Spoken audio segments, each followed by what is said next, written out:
About maybe a tenth of you. That's good. The rest of you have heard of it now.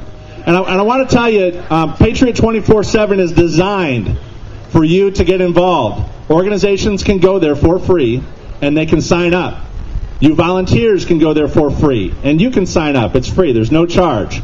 When you go there and you sign up, you're anonymous, and when you sign up, those organizations can find you to tell you what they're doing to help take back this country. And I guarantee you, the only organizations that we will be allowed through that door are liberty-loving, fiscally conservative organizations that don't want to grow the national debt.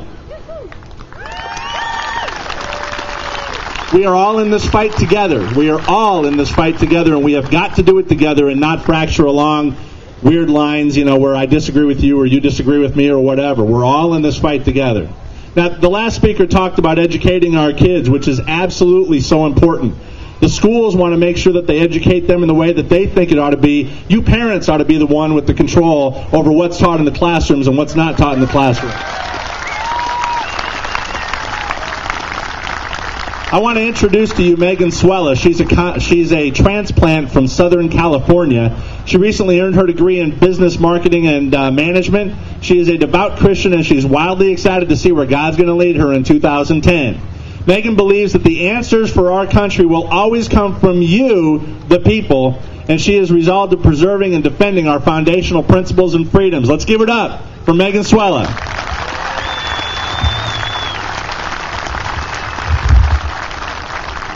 How are y'all doing today? Can you hear me in the back? We were hearing that we had some trouble with sound. Are we good?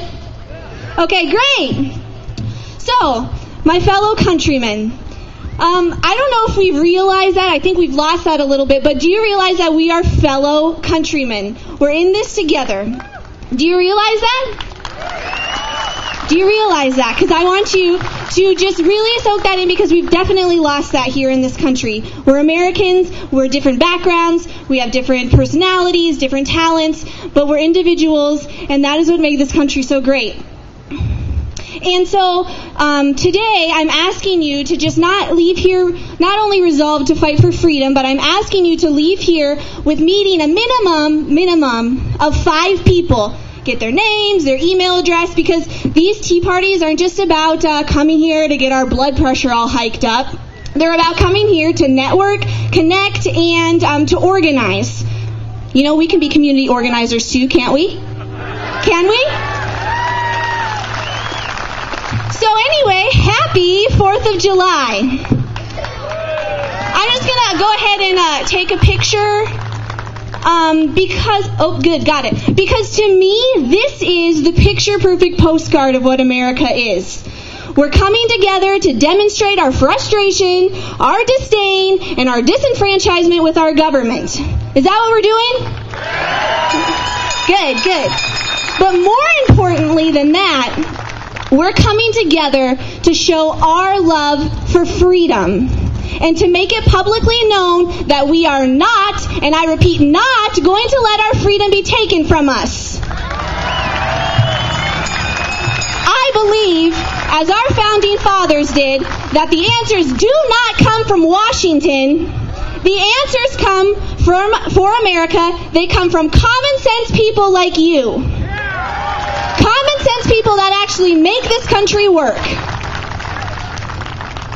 The 4th of July represents countrymen coming together in 1776 to establish the country that built its entire foundation on limited government and power to the free people. 4th of July is the best thing that ever happened to the world, because freedom is the best thing that ever happened to the world. I'm glad you guys think so.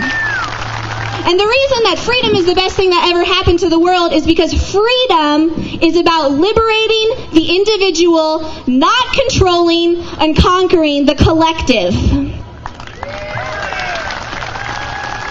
However, most Americans, and I'm talking more specifically, my generation, have never had to fight for freedom.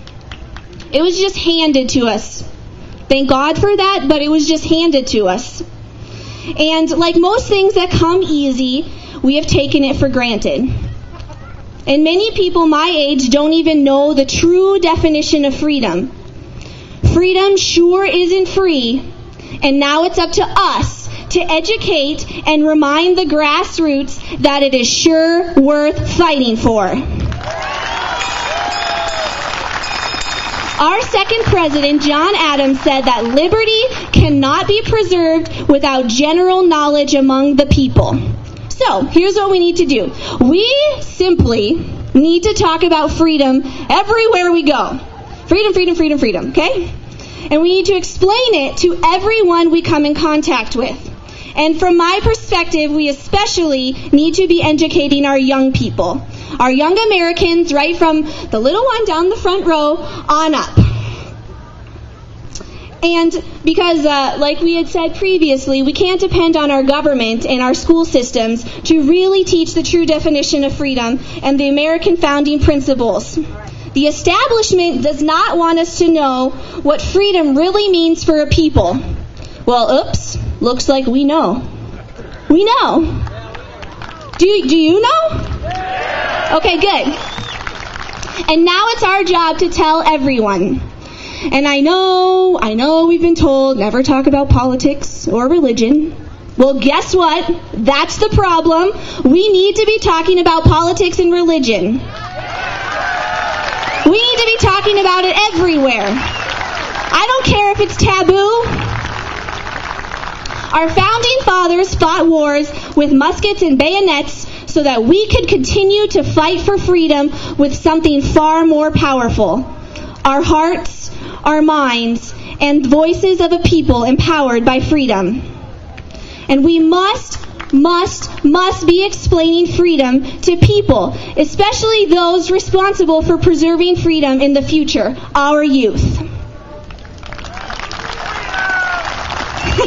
Absolutely. And we can't be afraid to be blunt. Dictionary definition of fascism: a system of government marked by centralization of authority, of stringent socioeconomic control, and suppression of opposition through censorship. Cap and tax, nationalizing our health care, governmental bailouts of a car industry, TARP, federalizing our education system, capping salaries on private sectors, creating class warfare by taxing the quote-unquote rich, which really we know what that means for all of us, the so-called fairness doctrine, shutting out opposing opinions, getting in bed with media outlets. I seem to recall a little infomercial with one of our certain cable news networks where no opposition was allowed.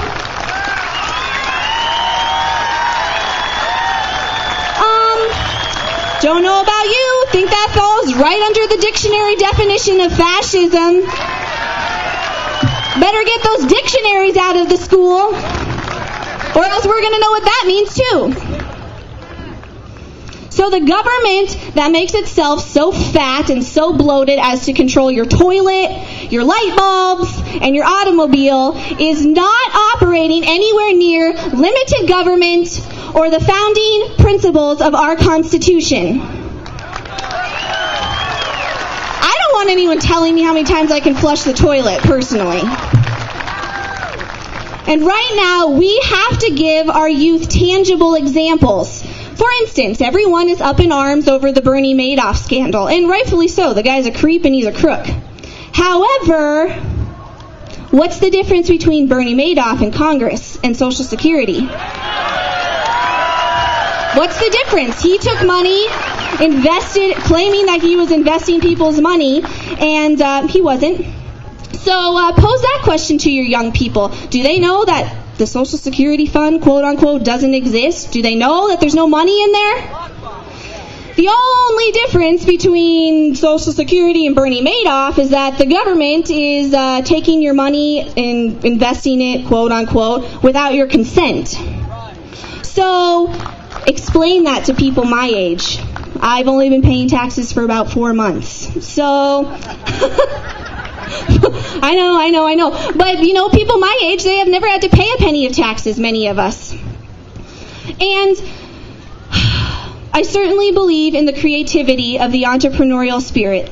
So I'm asking you to tap into your entrepreneurial spirit and find ways to reach others, to explain freedom, the true definition of freedom as our founders knew it. And I'll just give you 2 examples. So hopefully that will stir your own fantastic ideas for freedom. I've undertaken what I like to call my little summer civic project. I've ordered 20 copies of the 5,000-Year Leap, and I have made... I haven't done that one yet. It's on my very long reading list, Atlas Shrugged. And so the 5,000-Year Leap, I've made appointments with the president of Central College and several board members, asking them to read it and explaining to them why I think we need these principles taught in our school, because Central, unfortunately, as much as I loved it, isn't